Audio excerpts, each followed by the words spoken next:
So when you looked at this thing, you saw just in the last video that we liked the one on the bottom left not as much as the one on the bottom right, where the green check is.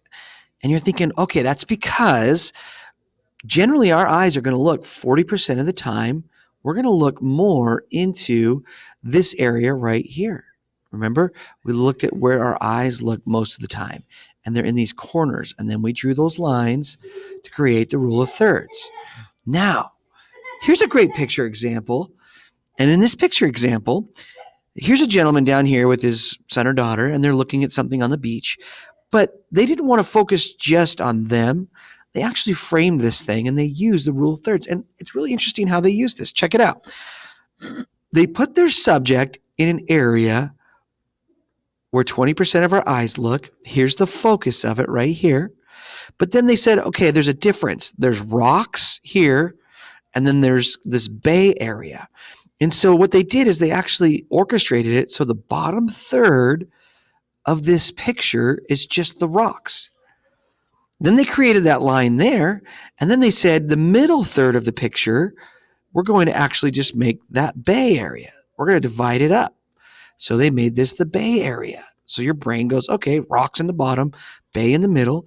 And then at the top area, they just made this kind of right along the line of where sky meets right here, the water. And when they did that, it created a really cool deal. It made you feel like this is symmetric in your brain right here. So they're actually putting this on a line for a purpose. And they're putting this point that comes out here of land. It comes right to this spot right here. And at that point where the land meets that land, everything's orchestrated here. And look at, there's even a third right there. So you can go, oh, there's some land coming there. Your brain is going to be going through these spots, looking and framing in quickly all this stuff. And you're going to go, wow, that's actually a pretty good picture. Here's another example. Taking that tree and shaping it so that it's in the thirds. It's in the thirds of this picture. So again, we're taking this tree and we're placing it in the right third of this picture as a subject. Okay, there's not really anything in the center. If you were to look right here, there's nothing there. It's just a gray cloud. They're using these lines to line up that beautiful sun coming down. Whoops. Look at this beautiful sun coming down here. It's so pretty. And so they're setting that right here next to this third, and they're putting it along this line right here. That's pretty cool. And then in the bottom third, they're putting all this snow and this kind of features of the mountains and everything. And they're framing this with this beautiful tree with snow flocked on top of it. It's just so great. And so they're framing this thing so that your eye goes, oh, that's pretty. Here's another picture. Now think to yourself, how are they using the rule of thirds? How are they lining this up? You probably thought first and foremost, Mr. Jensen, they put this subject right here where 40% of our eyes will rest. So they put her right there. And then they even aligned where the sky is on the top third here. And then they put right along that horizon right here. They put sky meeting water here. They separated it and they put that flat line of the horizon right along that top rule of thirds line. And they put their subject, her, looking out over the sea. They put her right here on that top thirds, right where those intersecting lines are for the subject. And because of that, it's a great picture. It's a wonderful thing to look at. Check this one out. Oh yeah, Mr. Jensen, you're right.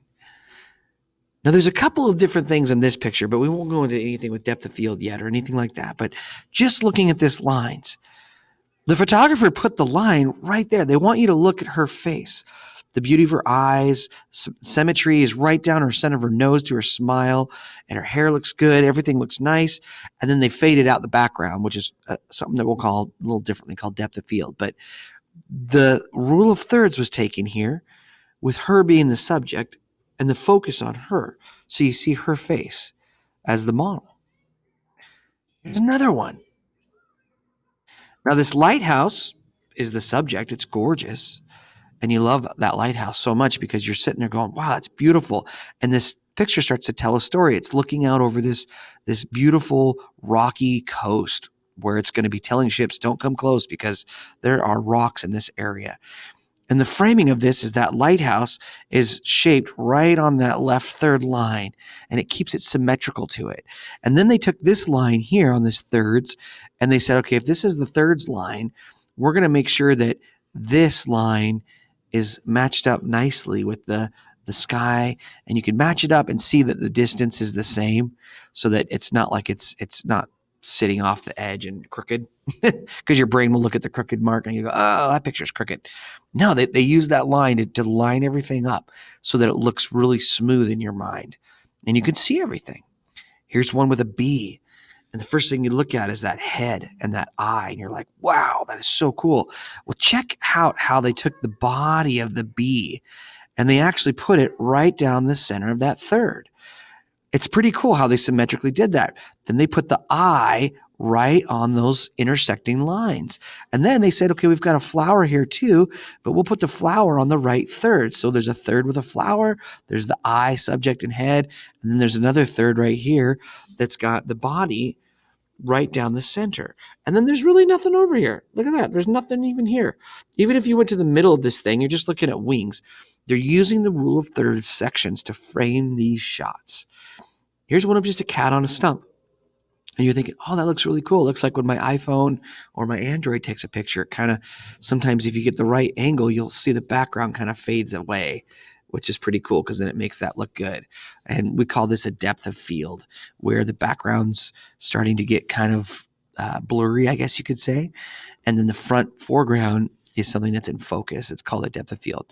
But even so, here's this cat lining up, and again, you're just using that framing shot to put it in. You didn't put the cat's head here in the center. You put it right here, kind of in this area where the cat is. And they put the whole kind of body of it right in that area so that you could look at it and see it. With the stump down here, kind of in this third section here. And everything is aligned on these lines so that your brain doesn't have to work at realigning a picture. We don't like crooked pictures because then we have to kind of realign it in our mind, and it's too much work. We don't want anybody to work at it. We just want them to see the picture. That's all we want them to do. Here's a picture again of a gecko, and you can see there's already straight lines. Look at this one. There's a straight line there. There's a straight line there, but they're kind of shaped a little differently. So using those depth or those rule of third lines, you can look and say, okay, I want to intersect and I want like a straightness to this, kind of where this mouth is, maybe right here. I want it to go straight right in this area here with the eye here, and we're going to go right along there, and then it's going to snake kind of down into this thirds.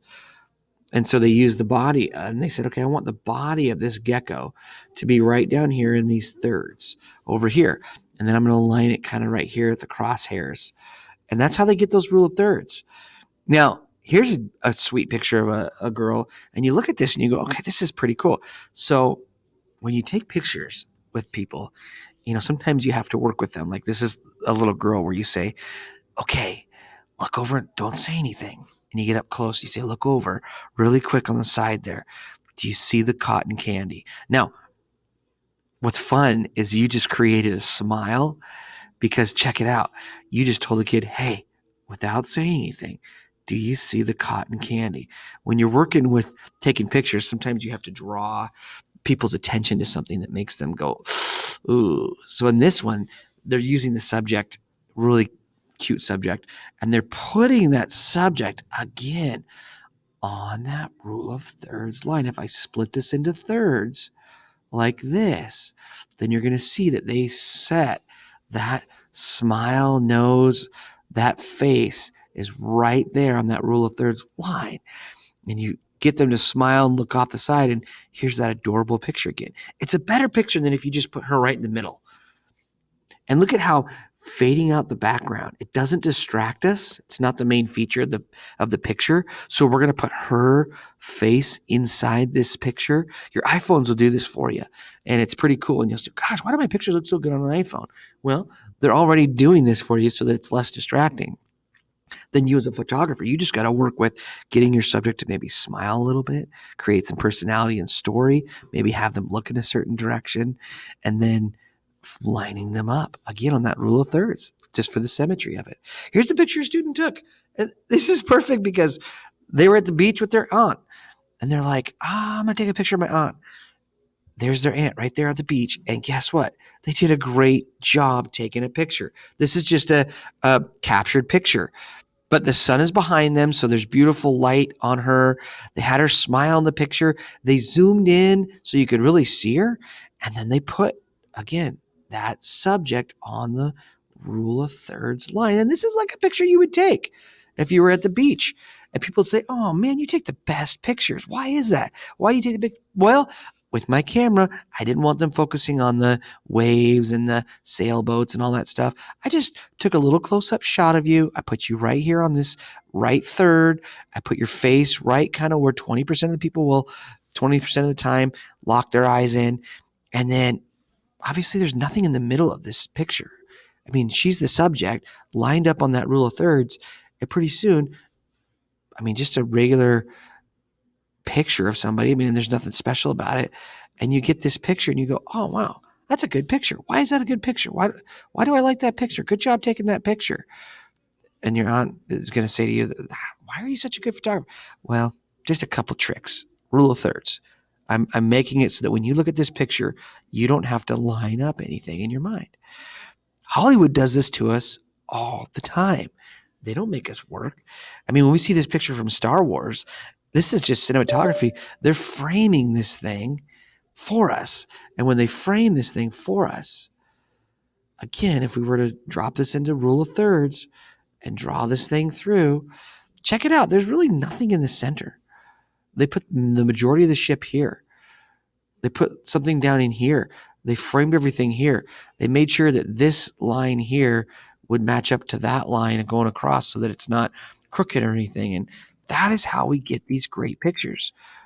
Again, here's a couple of rule of thirds. Nothing's really in the center.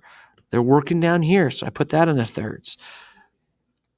Put him over here. Put her right there. She's the one that's doing the work. Just a quick, fast picture. Here's one of Walter.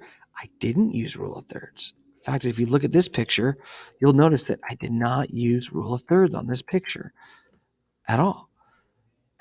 It could have been taken better, probably. I would agree.